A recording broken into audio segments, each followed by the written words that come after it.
प्यारे बच्चों, मैं रामेश्वर प्रसाद तिवारी, लेक्चरर जीव विज्ञान, सरस्वती शिशु मंदिर जयंत, आज आपको कक्षा 10 10th क्लास की साइंस के चैप्टर 6 लाइफ प्रोसेस, जैव प्रक्रम, लाइफ प्रोसेस यानी जैव प्रक्रम, इस चैप्टर को हम लोग पढ़ेंगे।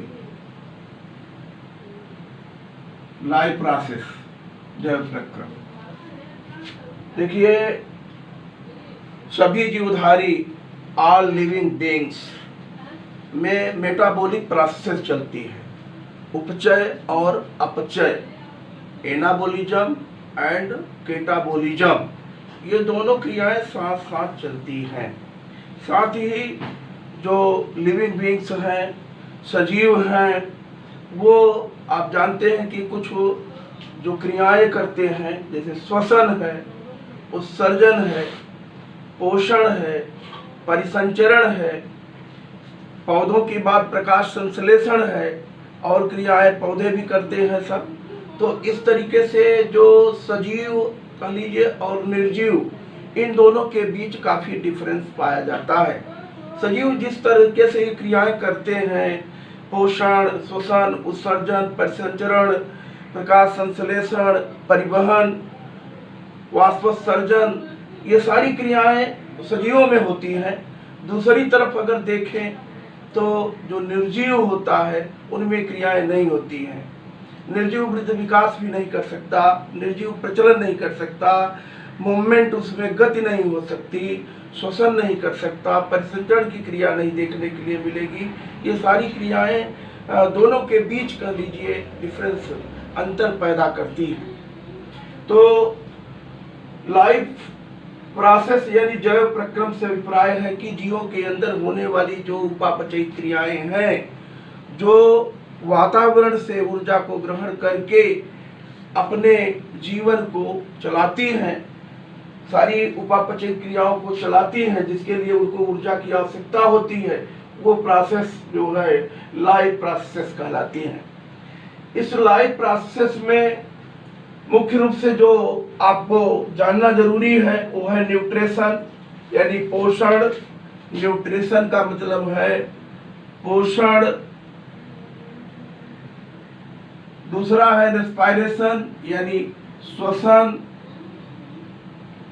तीसरा ट्रांसपोर्टेशन यानी कह सकते हैं परिवहन।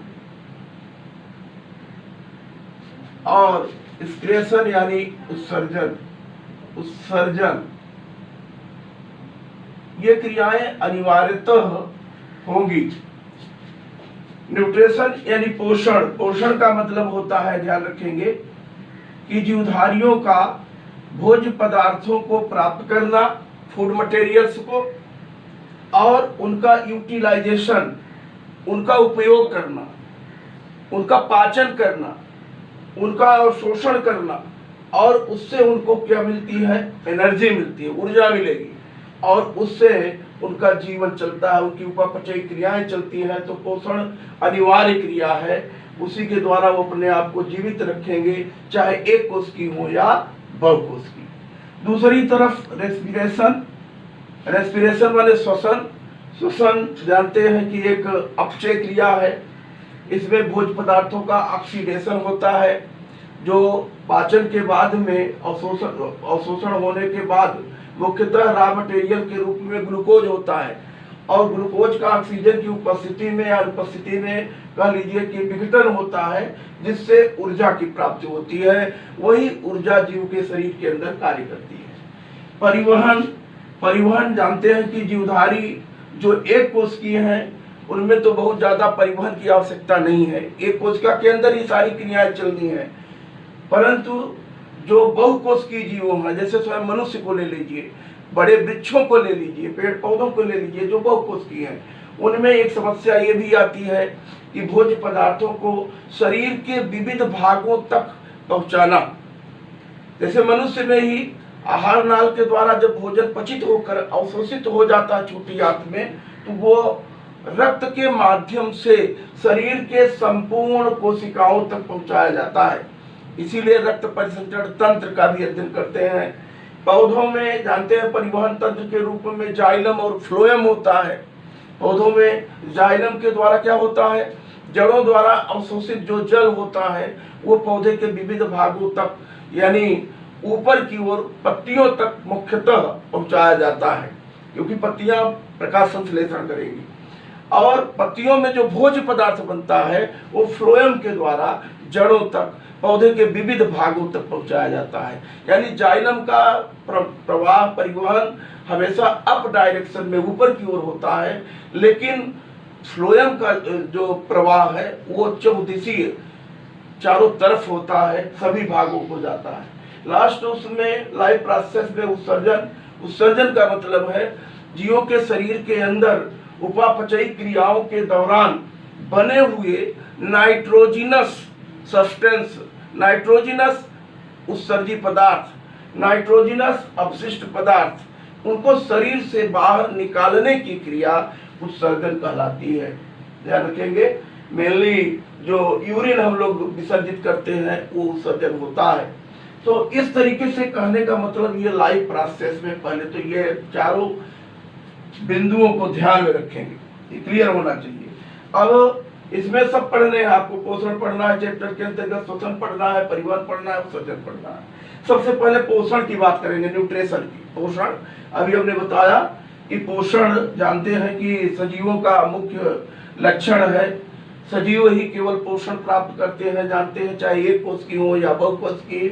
भोज्य पदार्थों को किसी भी माध्यम से प्राप्त करना, उनका यूटिलाइजेशन करना, उनका डाइजेशन करना और फिर अवशोषण करना पचित भोजन को, स्वांगीकरण एसिमिलेशन के द्वारा उसको विविध भागों तक पहुंचाना और उससे ऊर्जा की प्राप्ति होना, ये पूरी जो प्रक्रिया प्रोसेस होती है वो कहलाती है पोषण। साथ में जो अपशिष्ट बचेंगे उनको शरीर से बाहर निकालना। यहाँ थोड़ा ध्यान दें, अमीबा का एक छोटे से प्राणी का यहाँ पर दिखाया गया है न्यूट्रिशन की प्रोसेस के अंतर्गत। उसको अगर ध्यान देंगे तो यहाँ पर ये लिखा है इंगेशन। इंगेशन का मतलब होता है अंतर्ग्रहण, इसका मतलब है अंतर्ग्रहण। अंतर्ग्रहण, अंतर्ग्रहण का मतलब है जीव का भोज्य पदार्थों को प्राप्त करके अपने मुख गुहा शरीर के अंदर कह लीजिए लेना, डालना, ये कहलाता अंतर्ग्रहण। दूसरी प्रोसेस आती है डाइजेशन। डाइजेशन का मतलब होता है पाचन।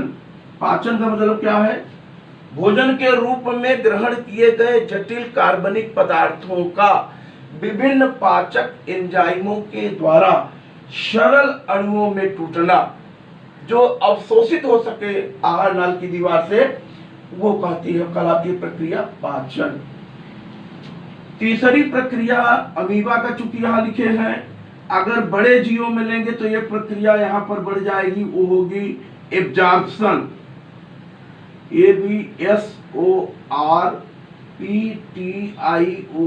एब्जॉर्प्शन का मतलब होता है अवशोषण। अवशोषण, ये केवल ध्यान रखेंगे अमीबा में तो अवशोषण की प्रक्रिया होनी नहीं, एक कोष की जीव है। एक कोष की जीवों में अवशोषण की बात नहीं थी, इसलिए यहाँ नहीं लिखा गया था। लेकिन अमीबा के अतिरिक्त जब देखेंगे न्यूट्रिशन, यहाँ पर बड़े जीवों में बात कर लीजिए, मनुष्य में, तो आपको एब्जॉर्प्शन भी दिखाना है। अवशोषण यानी पचित भोज्य पदार्थों का, जैसे प्रोटीन है तो अमीनो अम्ल के रूप में, कार्बोहाइड्रेट है ग्लूकोज के रूप में, फैट है तो फैटी एसिड और ग्लिसरॉल के रूप में ये एब्जॉर्ब किए जाते हैं, अवशोषित होते हैं। फिर एसिमिलेशन। एसिमिलेशन का मतलब होता है स्वांगीकरण। स्वांगीकरण, एसिमिलेशन। स्वांगीकरण का मतलब है ये बड़े जीवों में, उच्च वर्गीय जीवों में, बहुकोशिकीय जीवों में जो अवशोषित भोज्य पदार्थ है वह रक्त के माध्यम से शरीर के विभिन्न ऊतकों कोशिकाओं तक पहुंचाया जाता है, ये स्वांगीकरण कहलाएगा। और लास्ट में ईगेशन माने बहिक्षेपण। बहिक्षेपण का मतलब होता है, ध्यान रखेंगे, जो अपच भोज्य पदार्थ है जो अवशोषित नहीं होगा, वह क्या होता है, उत्सर्जी पदार्थ के रूप में कह लीजिए शरीर से बाहर निकाल दिया जाता है। ये प्रक्रियाएं चलती हैं, इसको ध्यान में रखना है।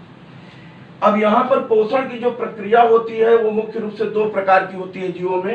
एक है ऑटोट्रॉफिक न्यूट्रिशन, माने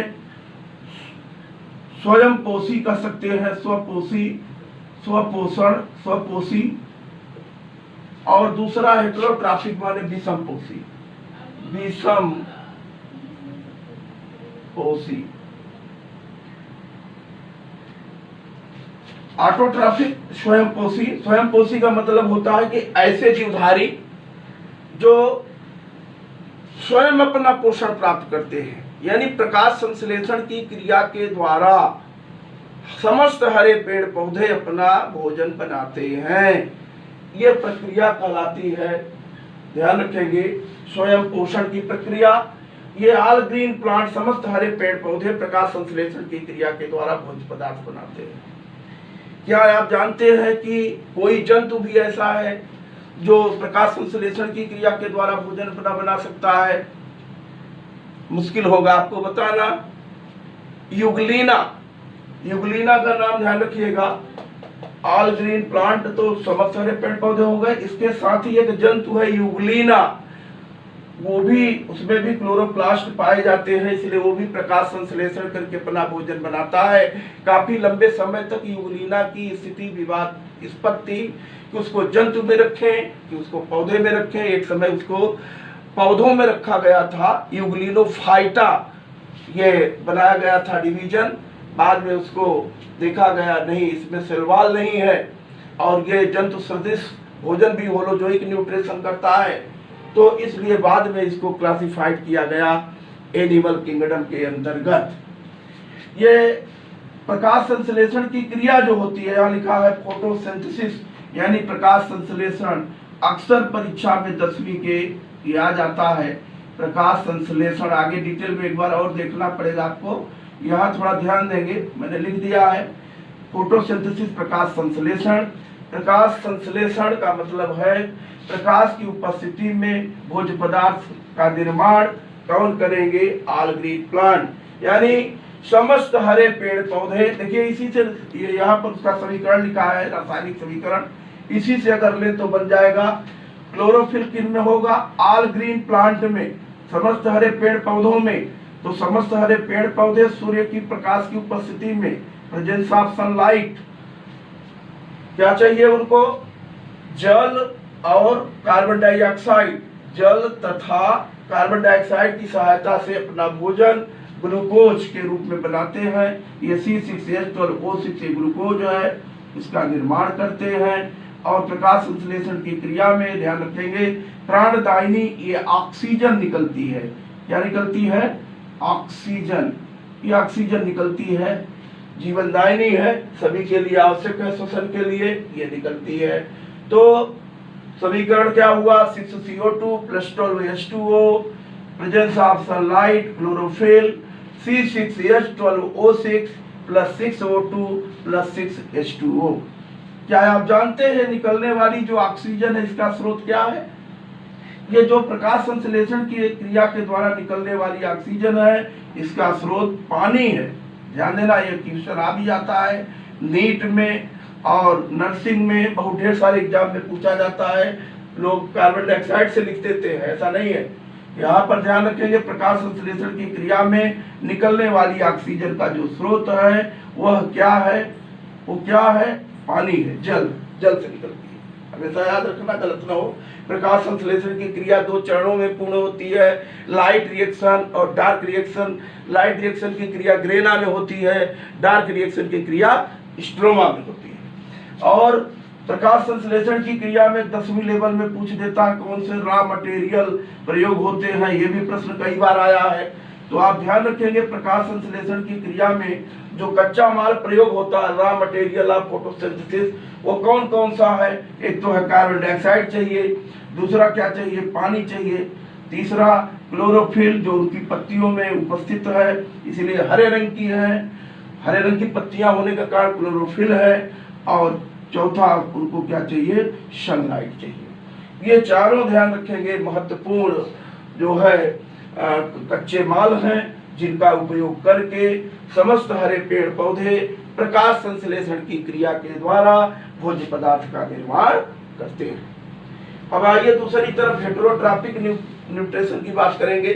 विषमपोषी पोषण, विषमपोषी जो जीव हैं उनको देखिए कौन कौन से हैं जो अपना भोजन स्वयं नहीं बना सकते, अपने भोजन के लिए दूसरे के ऊपर आश्रित होते हैं और ये प्रत्यक्ष या परोक्ष रूप से पेड़ पौधों के ऊपर निर्भर होते हैं।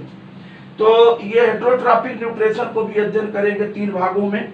एक है सैप्रोफिटिक, सैप्रोफिटिक माने मृतोपजीवी पोषण, मृतोपजीवी यहाँ लिख दे रहा हूं, मृतोपजीवी, मृतोपजीवी ध्यान रखेंगे, मृतोपजीवी। और ये पैरासिटिक माने परजीवी, परजीवी। और होलोजोइक माने जंतु सम भोजन, प्राणी सम भोजन, जंतु सम भोजन, जंतु सम भोजी, ऐसा।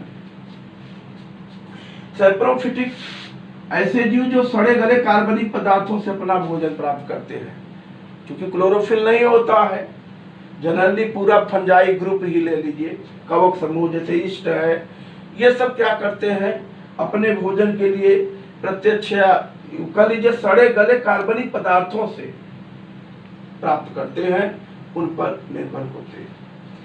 फिर इसी तरीके से ध्यान रखेंगे पैरासिटिक न्यूट्रिशन की बात, परजीवी। परजीवी मतलब होता है कि ऐसे जीव जो दूसरे जीवों के ऊपर आश्रित होते हैं, उनसे उनके ऊपर पाए जाते हैं, उनसे अपना पोषण प्राप्त करते हैं, साथ ही बदले में रोग भी पैदा करते हैं, ऐसे जीव परजीवी कहलाएंगे। इसमें से पूरा बैक्टीरिया ग्रुप है, फंजाई है, और इसको थोड़ा सा और डिटेल कर ले तो परजीवी मुख्यतः बांटेंगे तो 2 प्रकार के हो सकते हैं, बाह्य परजीवी, अंतः परजीवी। जैसे बालों में जानते हैं जूं पाई जाती है, बाह्य परजीवी है, बाहर से वो पोषण प्राप्त करती लेती। मच्छर आपको बाइट करता है, रक्त चूसता है, वो क्या है, बाह्य परजीवी। अंतः परजीवी माने जो शरीर के अंदर रहते हैं, जैसे स्केरिस है, स्केरिस शरीर के अंदर रहते हुए पोषण प्राप्त करता है। प्लाज्मोडियम को ले लीजिए जो मलेरिया पैदा करता है, प्लाज्मोडियम बाइवैक्स प्रोटोजोवन है, वो भी कहाँ पाया जाता है, हम लोग के रक्त के अंदर, वो भी अंतः परजीवी आएगा। ये परजीवी में 2 बातें ध्यान रखना, एक है पैरासाइट यानी परजीवी जिसको कह रहे हो, तो परजीवी पोषण था, यहाँ परजीवी की बात कर रहे हैं। और दूसरा होस्ट माने होता है पोषक, पोषक,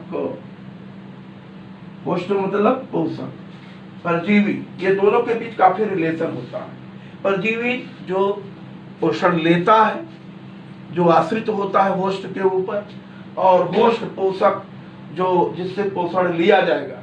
जैसे मलेरिया परजीवी हम लोगों से पोषण लेता है, या मादा एनाफ्लीज मच्छर रक्त चूसती है, तो मादा एनाफ्लीज मच्छर जो होगी ये परजीवी होगी, और हम क्या होंगे, होस्ट होंगे, पोषक होंगे। फिर इसके बाद होलोजोइक न्यूट्रिशन यानी जंतु सदृश पोषण, यानी जंतु जो पोषण लेते हैं, ठोस रूप में भोज्य पदार्थों को सीधे ग्रहण करते हैं, लेते हैं, उसका भक्षण करते हैं, इस रूप में न्यूट्रिशन जो प्राप्त करेंगे वो उदाहरण स्वरूप अमीबा, मनुष्य, सभी जो बहुकोषीय जंतु हैं उनकी बात करेंगे। ये भी न्यूट्रिशन ध्यान रखेंगे। अगर देखें तो आपके कोर्स में 2 है पढ़ने के लिए, न्यूट्रिशन इन कर लीजिए अमीबा, यहाँ लिखा था अमीबा, अमीबा में, तो अमीबा में पोषण में ये हमने चर्चा किया था, इसको ध्यान रखेंगे। केवल एब्जॉर्प्शन को हटा देंगे, केवल एक कोशिकीय है, इसलिए यहाँ अवशोषण की बात करने की जरूरत नहीं है, एक कोशिका में ही तो अवशोषण होना चाहिए, इसलिए यहाँ उसकी बात हम लोग नहीं करेंगे। और बाकी के बारे में हमने चर्चा कर लिया है। मनुष्य के पोषण में बात करेंगे तो मनुष्य जानते हैं बहुकोशिकीय जीव है, ये सारी बातें मनुष्य में भी होगी, अंतर्ग्रहण, पाचन, अवशोषण, स्वांगीकरण, उसमें और बहिक्षेपण, वो पांचों प्रोसेस उसमें आ जाएंगी। सबसे जटिल मनुष्य का पाचन तंत्र होता है, अभी पढ़ेंगे देखेंगे। तो मनुष्य के पाचन तंत्र का अध्ययन दो भागों में करेंगे, एक तो आहार नाल एलिमेंट्री कैनाल, दूसरा डाइजेस्टिव ग्लैंड। आहार नाल का मतलब मुख से लेकर के एनस तक, मुख से माउथ से लेकर के एनस यानी गुदाद्वार तक जहाँ से मल पदार्थ निकलता है। एक जो लंबी नाल है जिससे भोजन होकर जाता है वो आहार नाल कहलाता है। उसमें कई पार्ट है, माउथ यानी मुख, फेरिंग्स, इनके भी लिख ले नाम चाहे। एक तो माउथ का मतलब हो जाएगा मुख, फेरिंग्स माने ग्रसनी, ओइसोफेगस माने ग्रास नली, और स्टमक आमाशय,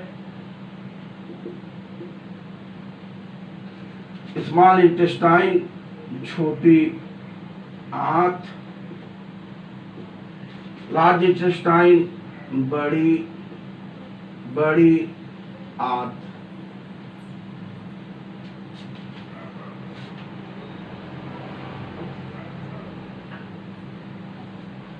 ये भाग हैं, अभी हम लोग अध्ययन करते समय इनका डिटेल में अध्ययन करेंगे। और दूसरा डाइजेस्टिव ग्लैंड है, पाचक ग्रंथियां। पाचक ग्रंथियां ध्यान रखेंगे, पाचक जो रसों का स्राव करेंगी पाचक ग्रंथियां कहलाएंगी। ये मनुष्य में मुख्य रूप से सलेवरी ग्लैंड यानी लार ग्रंथियां ये तीन जोड़ी होती हैं, ध्यान रखेंगे। ये गैस्ट्रिक ग्लैंड माने जठर ग्रंथियां, और लीवर यकृत जिगर जिसको बोलते हैं या, और पैंक्रियाज अग्नाशय ठीक से लिख लेंगे, यहाँ नीचे लिखते नहीं बन रहा है। अग्नाशय बोल भी दे रहा हूँ, सलेवरी ग्लैंड, लार ग्रंथियां, गैस्ट्रिक ग्लैंड, जठर ग्रंथियां, लीवर, यकृत, जिगर इसको कहेंगे, ध्यान रखेंगे। और जहां से पित्त रस्रावित होगा, पैंक्रियाज अग्नाशय रस्रावित होगा। यह मनुष्य का पढ़ते समय ध्यान देंगे, मैंने लिख दिया है अध्ययन की सुविधा के लिए कि पहले आप इनको याद कर लेंगे। अब देखिए इनको हम लोगों को पढ़ना है डिटेल में, तो अब इसको हम मिटा दे रहे हैं। और हम लोग जो आपके कोर्स में है दोनों पाचन तंत्र पढ़ लेंगे। एक तो अमीबा का एक कोष के जीव में कैसे करता है, और दूसरा पढ़ेंगे किसका, मनुष्य का। तो